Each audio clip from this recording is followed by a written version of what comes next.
आप देख रहे हैं तेज खबर 24 और वक्त है खबरों का। उत्तर प्रदेश के लखीमपुर खीरी में हुई हिंसक घटना में किसानों की मौत के बाद विरोध प्रदर्शन पूरे देश में देखा जा रहा है। संयुक्त किसान मोर्चा रीवा के द्वारा आज शहर के वेंकट भवन के समीप से हिंसा में मृत हुए किसानों की कलश यात्रा निकाली गई। भारतीय किसान यूनियन के जिलाध्यक्ष अमित सिंह पिंटू, आर.एस. वर्मा जी, मजदूर नेता अमित चौगलिया जी। कलश यात्रा के संबंध में एडवोकेट शिव सिंह ने बताया कि कलश यात्रा दिल्ली से 25 अक्टूबर को निकाली गई, जो ग्वालियर, भिंड, मुरैना, शिवपुरी, गुना, अशोकनगर से भोपाल से होकर आज रीवा पहुंची है। आज शहर के वेंकट भवन के समीप से निकाली गई कलश यात्रा रीवा शहर सहित देवतलाव, मऊगंज, त्योथर, जवा, सिरमौर होते हुए मध्यपुर पहुंचेगी, जहां रात्रि विश्राम के बाद सतना जिले के रामपुर बघेलान धरना स्थल पहुंचेगी। आपको बता दें कि जिस दिन यह घटना हुई उस दिन उत्तर प्रदेश के डिप्टी सीएम केशव प्रसाद मौर्य कार्यक्रम के तहत लखीमपुर खीरी के दौरे पर थे। उन्हें रिसीव करने के लिए गाड़ियां जा रही थी। ये गाड़ियां केंद्रीय मंत्री अजय मिश्रा के बेटे आशीष मिश्रा की बताई गई। बताया गया कि रास्ते में तिकुनिया इलाके में किसानों ने विरोध प्रदर्शन शुरू किया था, जिस दौरान झड़प हो गई और बाद में सामने आया कि आशीष मिश्रा ने किसानों के ऊपर गाड़ियां चढ़ा दी, जिससे 4 किसान की मौत हो गई। किसानों की मौत के बाद विवाद बढ़ गया और हिंसा भड़क गई।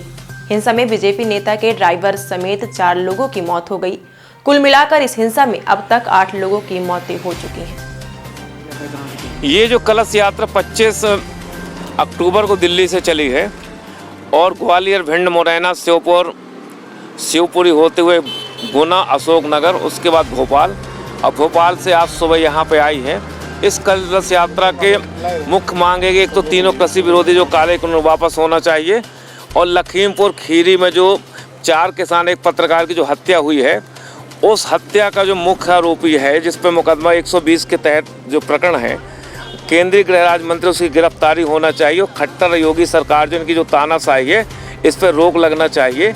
और आज यहाँ पे यात्रा आई। यात्रा का स्वागत होने के बाद यात्रा के बारे में हमारे साथियों ने बताया 2 दिन तक रीवा जिले में घूमे, उसके बाद सतना के बाद सीधी, इसके बाद कटनी के बाद जबलपुर के बाद इंदौर, मालवा इलाके में जाएगी। 26 नवंबर को पूरे हिंदुस्तान में राजधानियों में संयुक्त किसान मोर्चे के द्वारा जो प्रदर्शन किए जाएंगे, तो 26 को यात्रा पहुंचेगी भोपाल।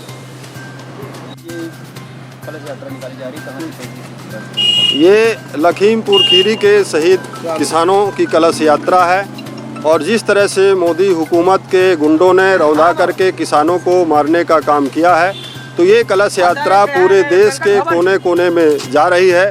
ये कलश यात्रा आज रीवा से शुरू होकर के 2 दिन जो है रीवा में रहेगी। आज यहाँ से अभी रतारा होके गुड़ जाएंगे, देवतलाब, फिर मऊगंज, त्योथर, जवा, इसके बाद सिरमौर, सिमरिया, फिर धरना स्थल हो करके और फिर रात्रि विश्राम जो है 7 तारीख को मध्यपुर में होगा। इसके बाद जो है ये कलश यात्रा सतना धरना स्थल रामपुर बघेलान के लिए रवाना होगी। जी।